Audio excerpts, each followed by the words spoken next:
So our topic for today is ceilings and floors. Specifically, we're going to talk about price ceilings and price floors, but here's another example where we kind of just start saying ceilings and floors. The price is implied. So this is not tied to the idea of elasticity, guys. So we are kind of done with our elasticity unit. Hopefully you understand elasticity. You can do the calculations. You can interpret it. You understood how we connected it to price discrimination. But now we're going back to look at some stuff related to supply and demand. I don't think you're going to find this overly difficult, but you do need to take some detailed notes. So the first thing that we need to note is that whether we're talking about a price ceiling or a price floor, these are examples of what we call price controls. So price ceilings and price floors are examples of price controls. And what we mean by price controls is it's a situation where we have government pricing. So government starts pricing products that otherwise the market would price. So government pricing is replacing market pricing.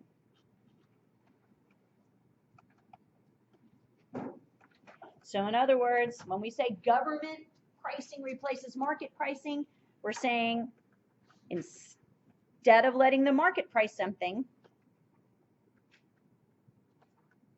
so instead of letting markets set prices, the government does instead.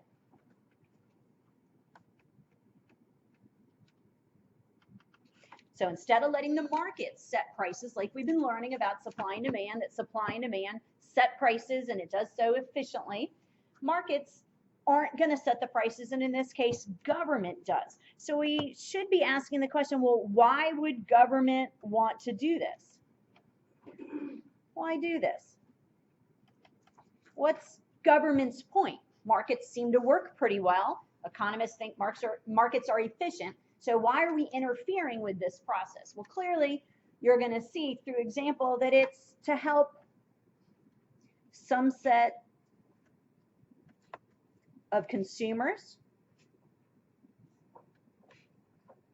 or suppliers.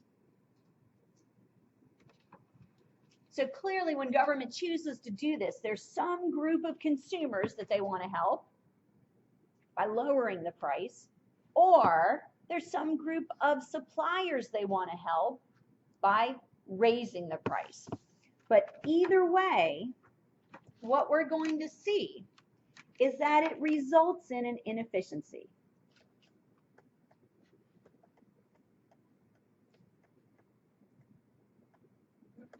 So there's a trade-off. We might be trying to help some group of consumers by lowering the price, but in exchange, we're going to create this interference with the market, which creates inefficiency. And I think you'll understand more after we kind of put pen to graphs, okay? So price ceiling, price floors, both forms of price controls. So let's start by talking about price ceilings.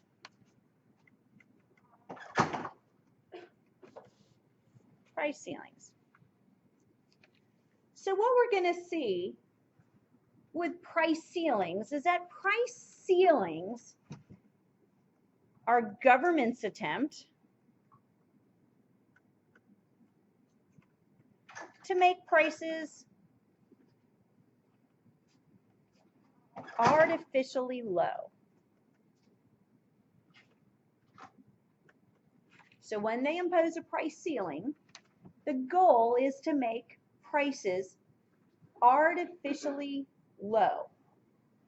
So let's think for a second. If we're making prices artificially low, and when we say artificially low, we mean lower than the market would charge.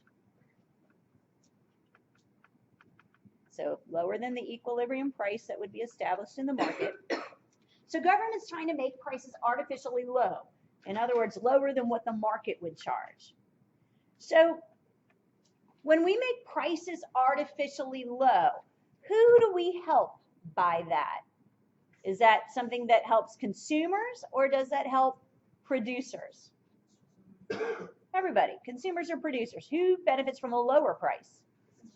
Consumers, right? Suppliers don't want to be told they have to have a lower price, right? So this helps consumers. So when we see price ceilings imposed, the goal is to help some group of consumers. So formally, when we think about the definition of a price ceiling, we're basically saying that government sets some price, and let's call it PC for price ceiling. So government sets some price PC,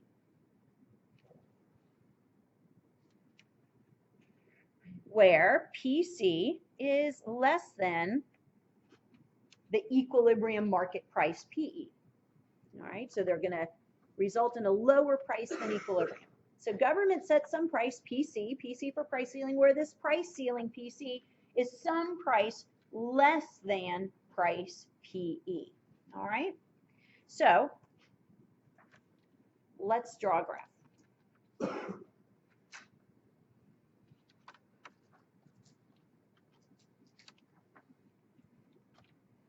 So we've got our downward sloping demand curve and our upward sloping supply curve. And without any kind of interference, we know that the market is going to clear right here at this equilibrium price, PE. And of course, there's going to be no surplus, no shortage at quantity QE. So the market is going to set price PE, and the market's going to clear, right? There's no shortage, no surplus. So let's make a note of that. So remember, at the equilibrium price, quantity demanded is exactly equal to quantity supplied. And if quantity demanded is exactly equal to quantity supplied, then we have no surplus and no shortage. So economists like that. We think that the market does a good job. But for whatever reason here, government wants the price to be lower. So now let's impose a price ceiling. And of course, it has to be below the equilibrium price. So I'm going to put it right here. Price PC. All right. So label your price PC. I'm going to come in here and put in a note. This is our price ceiling, right? Our government price control. And we agree, I've drawn it right? It's below the equilibrium. And of course, what we've said is they're trying to help some group of consumers. But here's the problem. If price is PC, then we know we're at point A of our supply curve, right? So if I just read down, then I know that this is quantity supplied. Everyone agree with that? That if price is PC, then we know we're going to be at point A on our supply curve. And remember, the supply curve maps together price and quantity supplied. So I know quantity supplied is right there. But if I go over to my demand curve, we're on point B of our demand curve. And remember what a demand curve does. It maps together P and Q, price and quantity demanded in this case. So I know this is going to be my quantity demanded. All right. So take a look at that graph. What's the effect of this price ceiling? What have we created? What have we created right here? We have a situation where quantity demanded is greater than the quantity supplied. So for example, if there's 150 units demanded, there's only 100 available. What do we call this situation, folks? We call it a what? Shortage. Good. So we've created a shortage.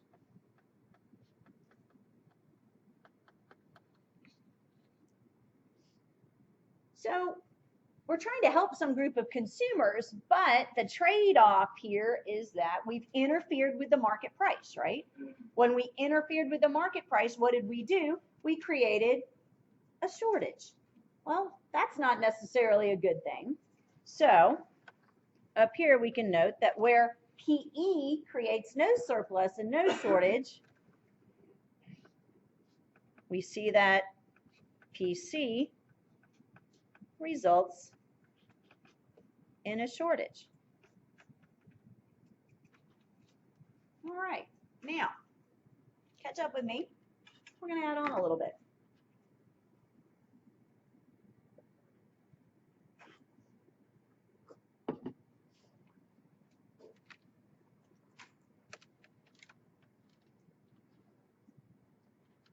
All right, so guys, normally in the marketplace, in the market, when a shortage exists, what happens? So you're a producer. So normally when a shortage exists in the market, what would happen in the market? What would we see normally? Yeah, price would go up, right? Everyone agree with that? Normally, if there's a shortage, that would signal to suppliers that they should raise their price, right? So normally, the shortage signals to suppliers that they need to raise their price.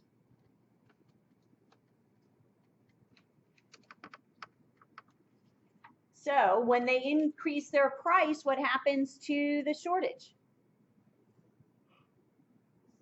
Yeah, it starts to go down, and when they get to the right price, the shortage goes away, right? So they're going to adjust their price until the shortage goes away. Right? So that's the normal market process. Normally, if there's a shortage, we're going to have producers and suppliers adjusting their price. And remember, when price goes up, what happens to quantity demanded? If price goes up, quantity demanded does what? We see quantity demanded go down.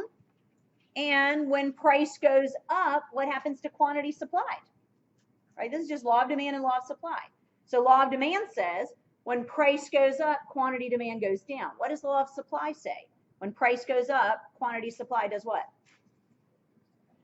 If you're babysitting and somebody offers you more money per hour, are you going to put more on the market or less on the market of your hours?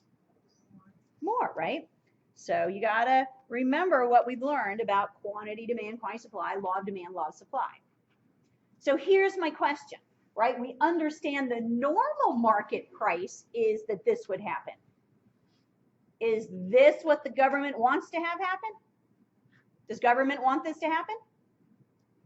If it does, then do they still have a price ceiling in place? No. So government wants to prevent this. That's important for you to know. That normally the market process is that price would adjust and it would eliminate the shortage. But if price adjusts, then the ceiling's not there anymore, and that's not what government wants. So how do they prevent this? They prevent this by making it illegal to charge above price PC. So we need a big star next to that. How do they prevent price from rising? By making it illegal to charge a price above price PC. Everybody with me? So if we have it illegal to charge a price above price PC, then do you agree basically what we've done is up here, we've made these prices. Can we read that? Not really. Let's change to a green. We've made all of these prices up here, everything in this region, illegal to charge. Does that make sense to everybody? So a ceiling then, be very clear, a ceiling has two parts. A ceiling has this part. Government sets some price PC where PC is less than PE. First part. And the second part, by making it illegal to charge. It's illegal to charge any price above PC, thereby keeping that ceiling in place and unfortunately also keeping the shortage. Everybody with me? Does that make sense? All right. Everyone have notes down? All right. So what might be some examples of this? Well, you're going to watch a short lecture and it's going to go through some examples and you need to follow them so you understand how it works. But one example is what we call price controls. I'm sorry, not price controls, rent controls. My bad, sorry. Rent controls.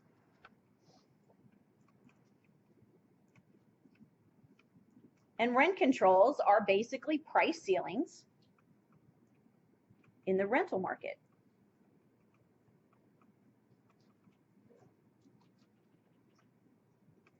And the whole point of price ceilings in the rental market are to keep housing prices lower in high cost of living areas.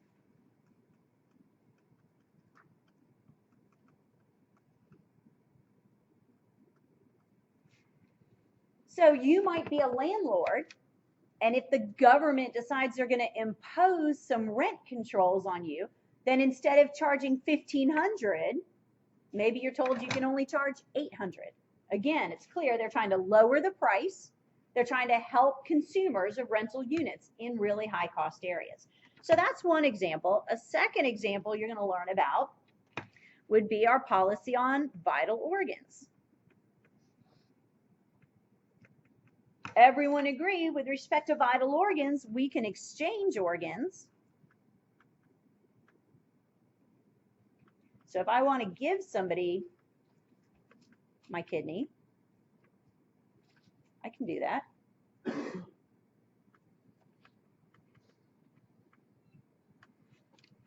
But guys, am I allowed to sell somebody my kidney? No, it's illegal to sell.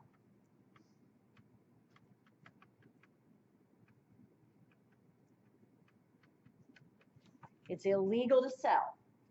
So, guys, would people buy them, do you think? Do you think people would buy kidneys? Yeah, for thousands of dollars, right? If your kid needs a kidney, you're going to pay somebody, if they want $15,000, you're going to pay them $15,000. Am I right? To save your kid's life, you will. So then what have we done when we say, no, instead of $15,000, the price has to be zero? Everyone agree we're putting a price ceiling in place, right? So we've imposed a price ceiling at $0. And a lot of economists question this because, as you're going to learn, it means we're going to have fewer kidneys transacted over. We're going to have fewer kidneys exchanged. And not just kidneys, but hearts and eyes and all kinds of things. All right, so those are examples you're going to learn more about for homework. Everyone with me with the idea of a price ceiling? So price ceilings imposed by government, goal is to lower price. We understand it helps consumers, certainly doesn't help suppliers, and it creates an inefficiency in the form of shortages, right? All right, so let's move on to talk about price floors.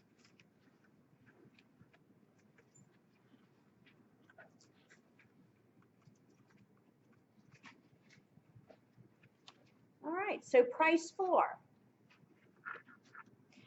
A price floor is government's attempt to artificially increase price.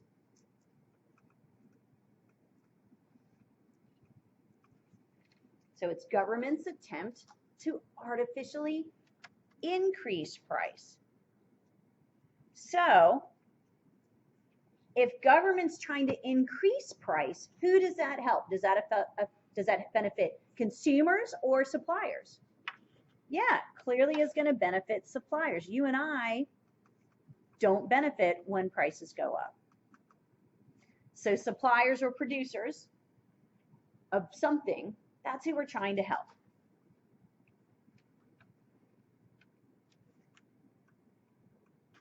So we have a definition. Basically, the idea is that government sets some price, PF.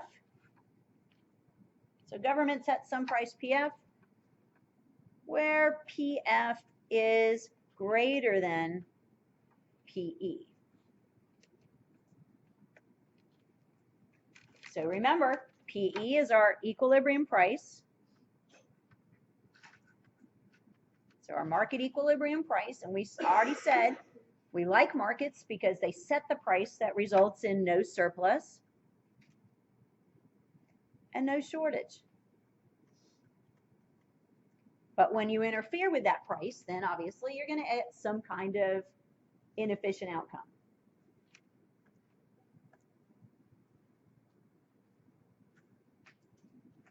So again, let's draw a graph.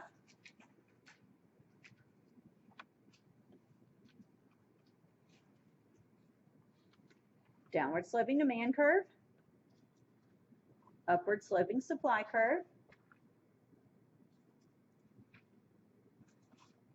So here's the market equilibrium.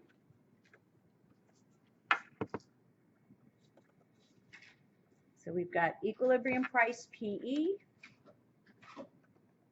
and equilibrium quantity QE.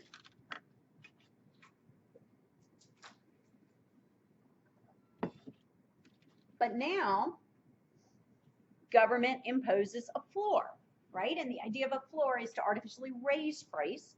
So we need to impose a floor. It has to be above the equilibrium price. So I'm going to put it in right here. I'm going to label that PF for price floor.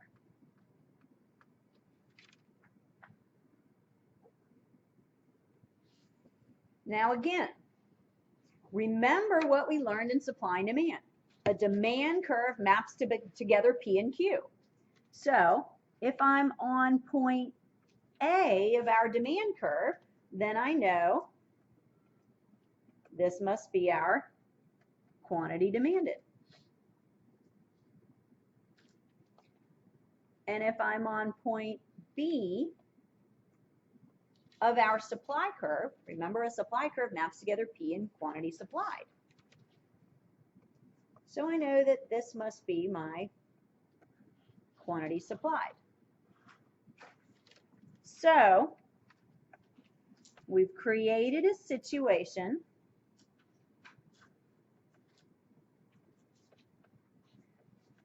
where quantity supplied is greater than quantity demanded.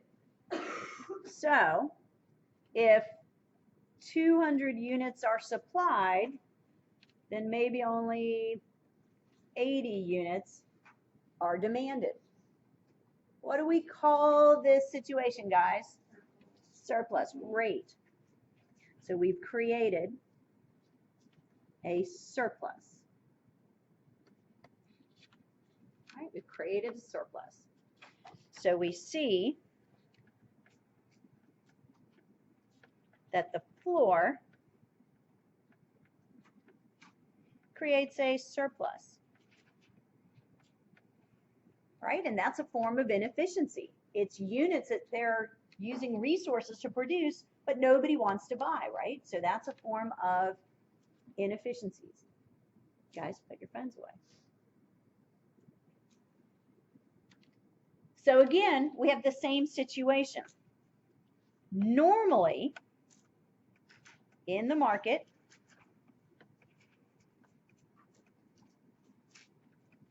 so normally, if we're talking about the market process, if a surplus exists, sorry about that, if a surplus exists,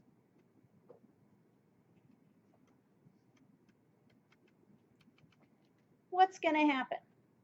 So in the market, normally, if a surplus exists, what's going to happen? What does it signal to suppliers to do? Lower their price, right? So it signals to suppliers to lower their price, right? And let's remember both the law of demand and the law of supply. We don't want to lose sight of what we've already learned. So I thought that would be a little, kind of a little natural. Y'all struggle with that just a little bit. So if price is falling, what does the law of demand tell us, guys? Price is falling, law of demand says quantity demanded goes up. So we're going to have more units bought. And as price is falling, the law of supply says what? Quantity supplied should do what? Which way does quantity supplied go? If you're getting less for the babysitting hours you're willing to put on the market, you're going to put what? More or less? Less, right? So quantity supplied goes down. Do you see what's happening? We're going to kind of pull back into an equilibrium. So we can reestablish an equilibrium like PE and QE with the market clears, right? So we can eliminate the surplus.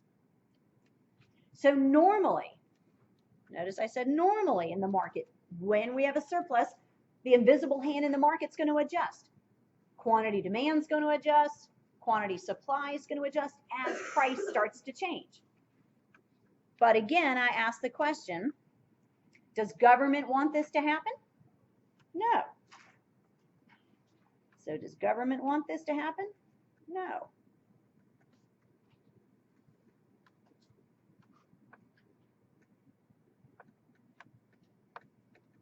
So if government doesn't want this natural adjustment process to take place, how do they prevent it? So they prevent it by what? How do they prevent it? Well, they've put in a price floor. How do they keep producers from just going away from price PF towards PE? Because that's the natural market tendency. We're going to lower our price because we see a surplus. How does the government prevent this? Make it illegal to do what? To charge below PF. Good. So they're going to prevent this natural process by making it illegal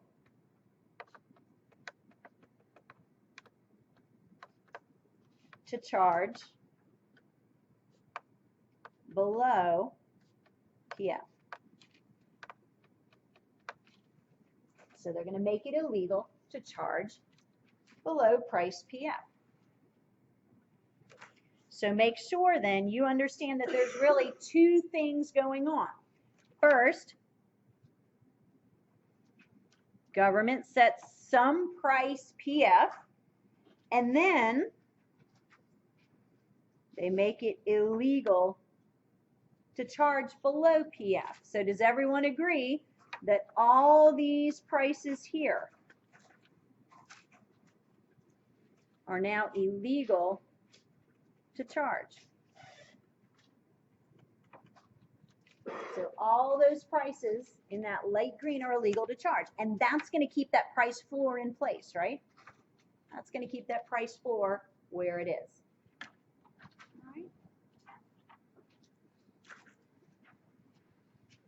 So what are some real world examples of government price floors? Again, you're going to learn a lot more about this. But we do see price floors in the real world. One example where we see them are what we call agricultural price supports.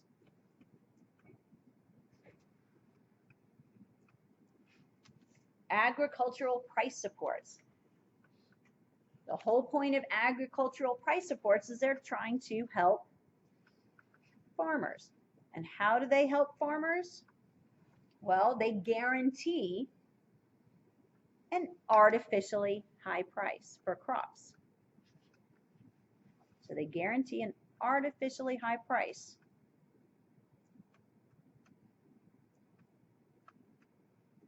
for crops. But what did we say happens when you have a price floor? It creates a what? Surplus, right? So that doesn't help the farmers to give them a high price, but then they can't sell the goods. So government turns around and buys the surplus that's created.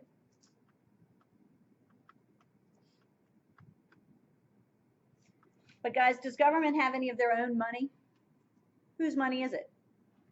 Ours, taxpayer money. So you and I are buying the surplus, and unfortunately, the surplus doesn't go to any real productive use. A lot of it just rots. So that's one example. A second example is minimum wage.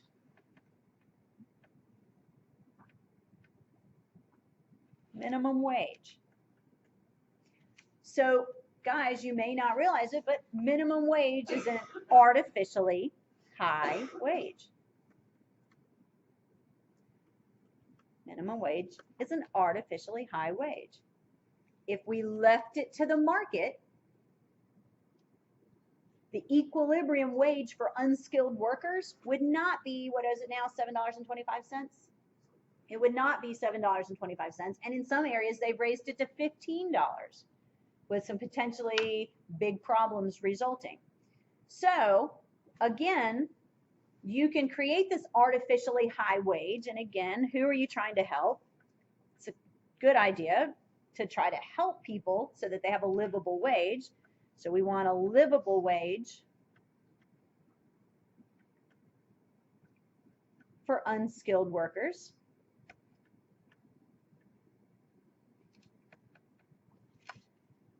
But again, and I'm going to say theoretically, because there's a lot of work on this and we're not going to get into how true it is, but in theory, you create a surplus of labor, right? Just because you give them a high wage doesn't guarantee that they get jobs, right? So the surplus of labor will be people who don't get jobs. So they want the jobs. So what do we call that when we turn on the news? People who want jobs and they can't find jobs.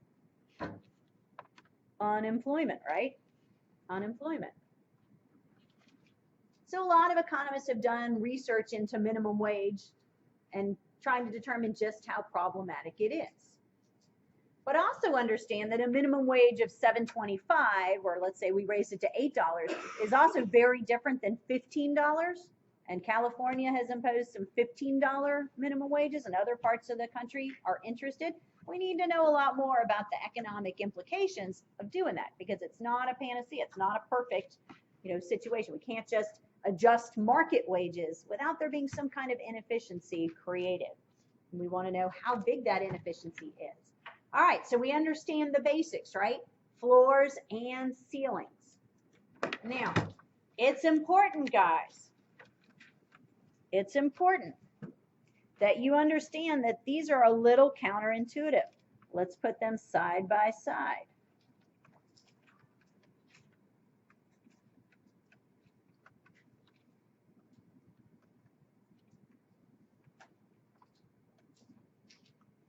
Let's put them side by side. All right. So let's put our equilibrium price and quantity on both.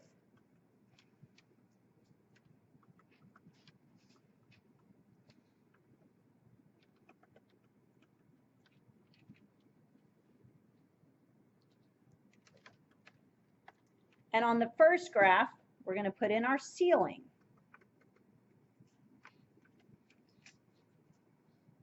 And remember, a ceiling is a price that's artificially low.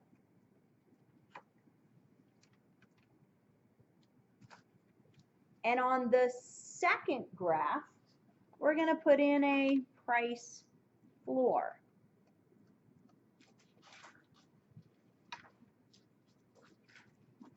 And the price floor is up here. So take a look at that and tell me what might be a little confusing about this. What might be a little confusing?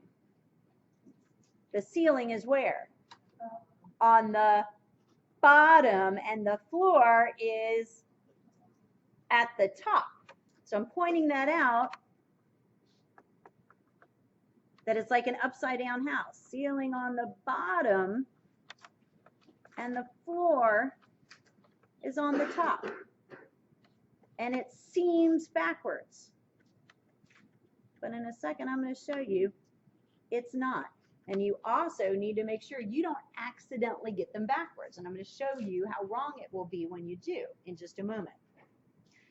Why are these not backwards? Why? Some people might say, well, why don't you just reverse the name? Well, let's think about it. In a room, the ceiling. A ceiling is a price you cannot go what? What's the regulation? You can't go above the ceiling. Good. So a ceiling is a price you cannot go above. Just like in a room, you can't go above the ceiling, right? That makes sense. Everyone agree?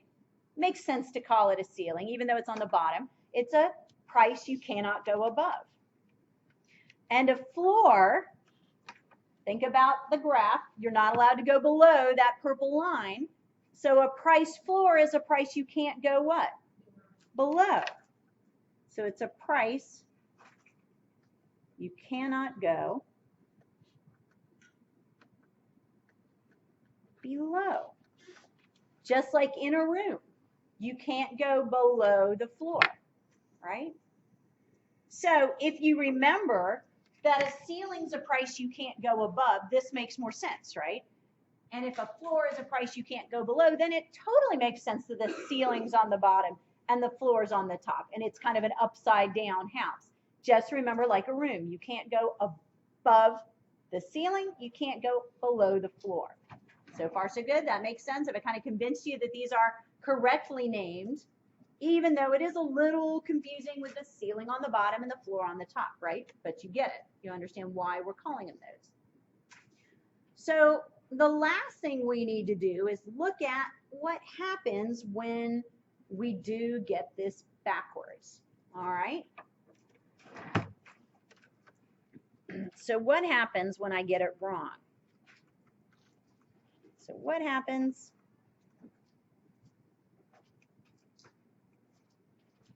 when I get these backwards?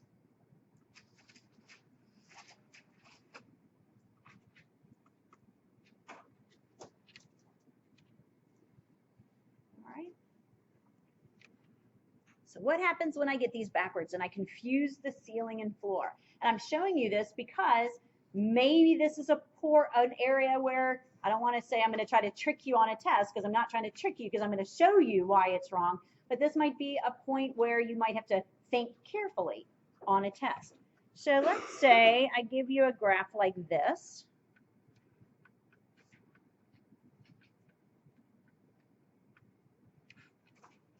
Let's say I give you a graph like that. And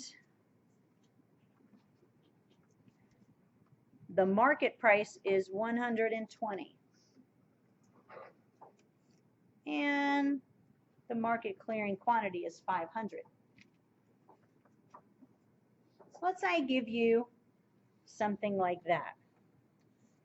And then let's say we accidentally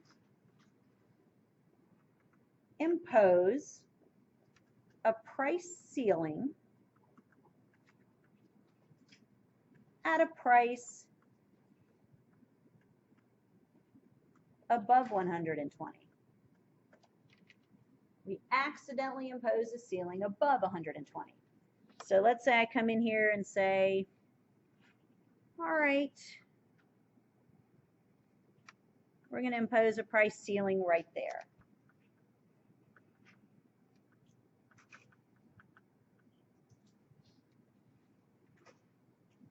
All right. Now, what did we learn before? Price ceilings cause what? Go back and look at your notes. Price ceilings, if price is artificially low, cause what? Shortages, right? Like if I take Porsches and I say, hey, we're at a reason, we just want to be fair to everybody. We're going to make a government regulation. Porsches can't sell for more than 15,000. We're going to run out, right? So help yourself remember that. So normally, ceilings result in shortages, right? So let's write that down. So normally, ceilings result in shortages.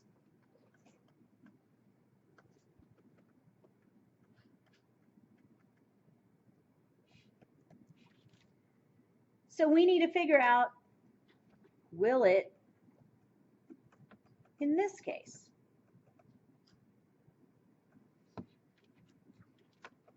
Will it in this case? Well, let's take a look. Let's put your phones away. So by definition, what's a ceiling? A ceiling is a price that what? Price we cannot what? A price that we cannot go what? Above, right? Just like in a room, can't go above. So does everyone agree in this example, we are ruling out prices above PC? So my question for you is, does this constrain the market?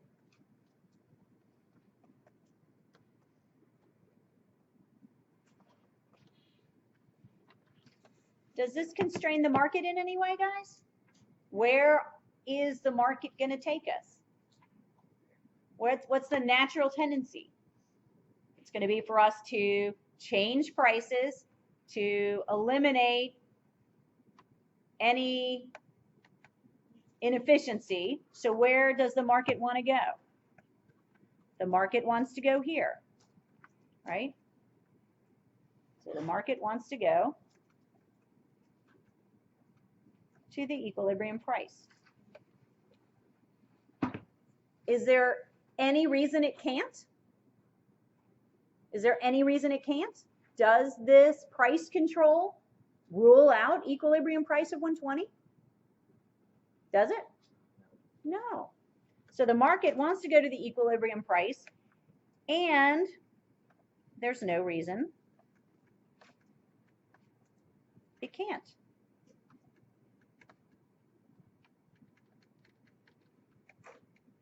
So the result of this ceiling, so the result of this, and I'm going to put it in quotes, ceiling,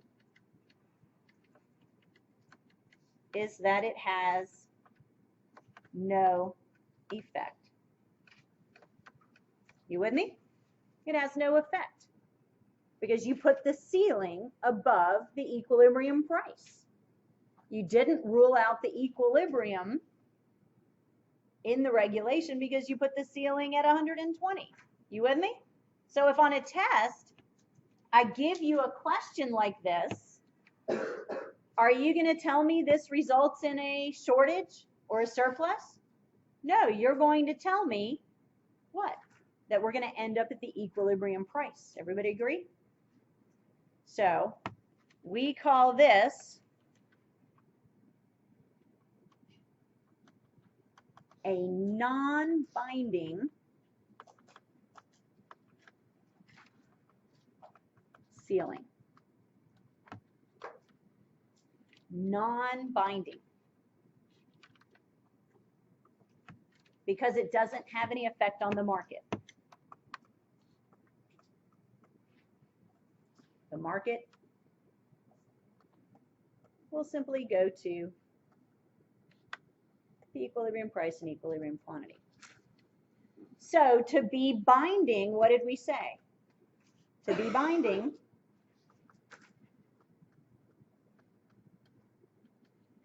binding, a ceiling has to go where? For it to have an effect, for it to constrain the market, for it to bind decisions of suppliers, where does the ceiling have to go? Below equilibrium, right? To be binding, price ceiling must be below PE, right? So guys, last 2 minutes, same kind of error if you put your floor in the wrong place, right? So same kind of error. So let's say that same deal.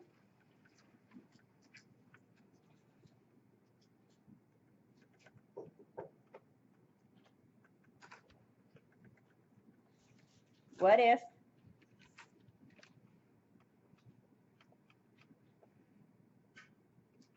you put a floor in the wrong place?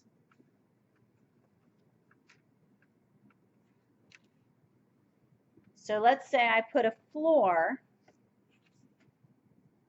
right here.